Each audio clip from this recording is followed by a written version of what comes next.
Christie Lewis from Dostoevsky in Space, and today I'm here with another installment of Relaxing Reads, and this is a Stories for Insomniacs edition, which includes stories that are not just books. First of all, I have been rereading the Mistborn series by Brandon Sanderson. I'm on Hero of Ages currently, and this might not be as much of a relaxing read for you if you haven't read these before. They might be like a little bit too action-packed for you and exciting, but for me, rereading Mistborn has been a very relaxing and fun reading experience. It's just like visiting an old friend. It's not angsty, it's just interesting in a way that doesn't make me anxious. It just chills me out. That's not to say that the series isn't dark, because it is pretty dark. It's adult fantasy. This was my introduction to adult fantasy. We're following a group of teammates who are doing a heist, and they are targeting the Lord Ruler, who is the ruler of Luthadel, and they're trying to steal his, I think in the first book, they're stealing money, or maybe a hoard of metal. So the whole draw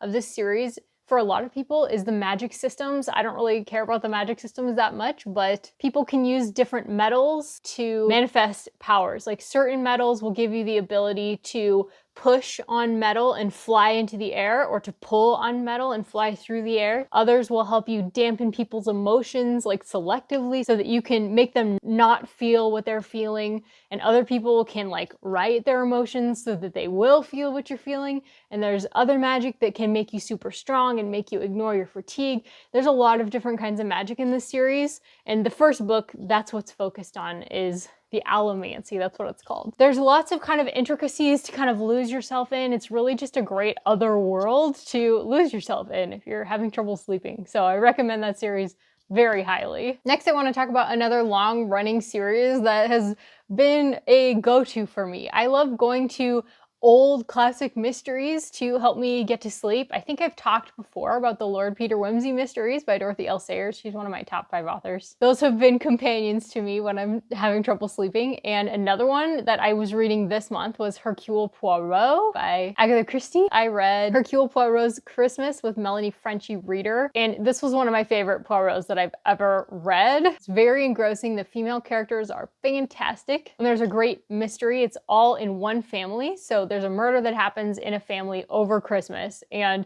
we're trying to figure out which of the family members did it because they all have a reason to. The twists and turns are just insane. There's no way you could guess the ending. I highly recommend it if you like mysteries, or if you just want to give anything a try to try and occupy your mind when you're falling asleep. That's usually my problem when I'm trying to fall asleep. I need something that occupies my mind without getting me worried about things that I typically worry about. So this was good escapism for me. Also great on audiobook. Next, I'm gonna go with The Swiss Family Robinson. I forget who this is by, but I'll put it here. This was a children's classic, and currently I'm listening to this one. Recently, I have been putting in my headphones and just falling asleep listening to audiobooks while I'm in bed. Usually classics work really well, kind of the more adventure type classics. A lot of times children's classics. I'll get into a few more of those as we go on here. Now, The Swiss Family Robinson is about a family that is shipwrecked and abandoned on an island. And I think there's 4 children and mom and dad. And it's really just fun to see how they interact. They all do have their own characteristics, and they have all these adventures on the island with all these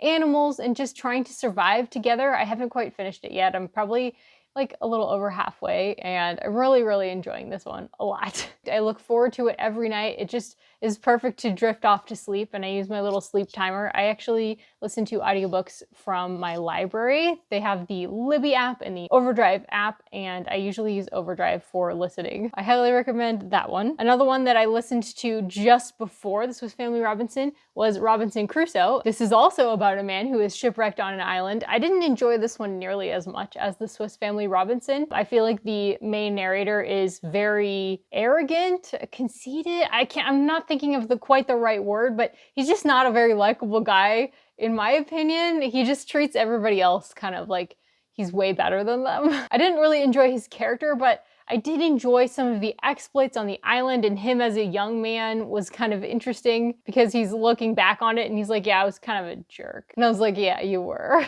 So I did enjoy listening to this one for those aspects. If I hadn't been reading this just purely to fall asleep, I would have been pretty annoyed with it and not really enjoyed it that much probably. But because it was for sleeping, it was perfect. Again, I just popped in my earbuds and fell asleep to it every night, and it was fun. I was usually looking forward to it every night. I will have more books in a minute. I just wanted to talk for just a minute about some videos that I've been watching when I'm having trouble sleeping. So I was watching one of Emma the Bookish Princess's vlogs on Ireland, and she's been doing a series on Ireland. She took this trip a few years back, and she just like gradually has been editing them for a long time, and she just put up the last one, and I was watching it, and it was so relaxing. It was like 40 minutes of just her running around Ireland. She went to the Cliffs of Insanity. It was just a good time, and I found myself very relaxed and ready for bed a few minutes after watching that. So I do recommend her vlogs if you're just wanting something real chill to just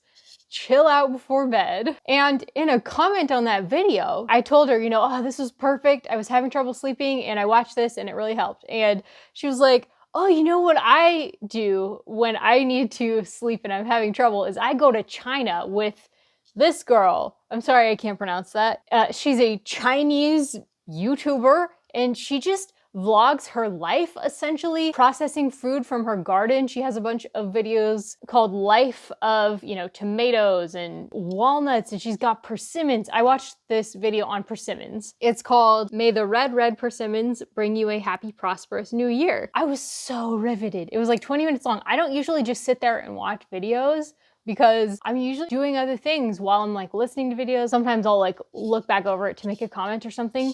But I don't usually just sit there and watch with riveted attention on a video, but I couldn't help it. It was so beautiful. She starts off the video climbing into a persimmon tree and picking off all the persimmons. She's got her boots on. She's all dressed up in her farmer clothes. This is in mainland China. It was so relaxing, and I could see why Emma would watch this to go to sleep, and I'm going to as well because I loved that. Next, let's talk about One Piece. I've read 2 volumes of One Piece so far, and both of them have been really like bright, joyful spots in my reading life because sometimes I just need something that's super easy that will grab my attention, that's not like all words. It's just the kind of wacky, oddball, off the wall, ridiculous fun that grabs my attention. It's all about Luffy, who wants to be a pirate real bad. Questionable life goals, I know, but he wants to be a good pirate. The kind who goes around and steals from other pirates or searches out lost treasure, that kind. Not the kind that pillages, the villages.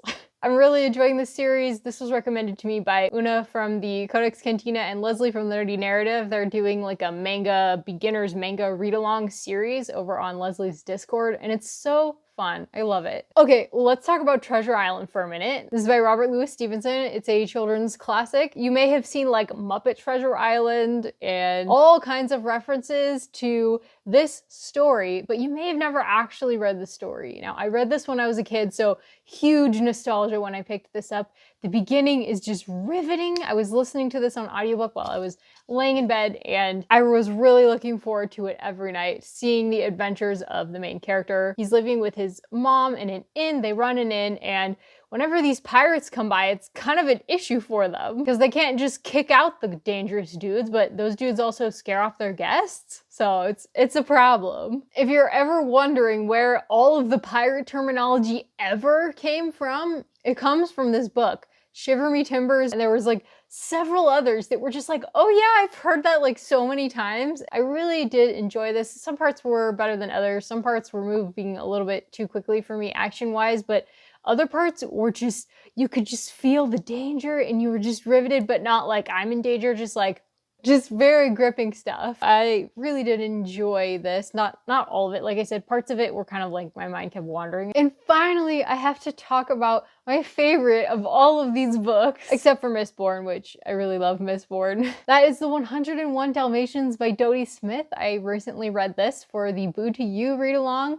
along with Treasure Island, which I also read for Boo to You and Victober. And Emma the Bookish Princess also recommended this in her Boo to You recommended reading, and I'm so glad that she did because I had no idea that it was even a thing. I didn't know that the movie was based on a book, but it is, and it's wonderful. So we're following the Dalmatians, Pongo and his wife, the Missus. Her name is not Perdita. That's actually a different dog. What? There's a few things that happen in this book that do not happen in the movie, and I really enjoyed those little touches of the unfamiliar. So these 3 dogs are living happily with their humans, the Dearleys, and the missus has just had a whole bunch of puppies, and Perdita was brought in as a nursemaid, and her own puppies were stolen. Then Cruella of Deville comes around, and as you could probably guess, things go downhill from there for the poor puppies. This is just darling, and it's completely perfect for a children's story. Very charming, and I think the movie carries off the charm extremely well. And yeah, I was also just like listening to this before bed. Out of all the things I was listening to before bed, this was the easiest and the most fun to follow, and I just loved it. If you wanted to start somewhere with like any of these stories, I would say start with 101 Dalmatians for the listening aspect. So anyways, I hope you guys enjoyed hearing about these stories for insomniacs, and I hope that they will help you get some sleep or some rest or just some comfort. And if you have any recommendations for me, leave them down below because I'm always kind of looking for those. If you enjoyed this video, do give me a thumbs up in the corner. Hit the notifications bell if you want to get notified anytime I make a new video, and make sure to subscribe for more content. Thanks so much, guys. Take care and get some sleep.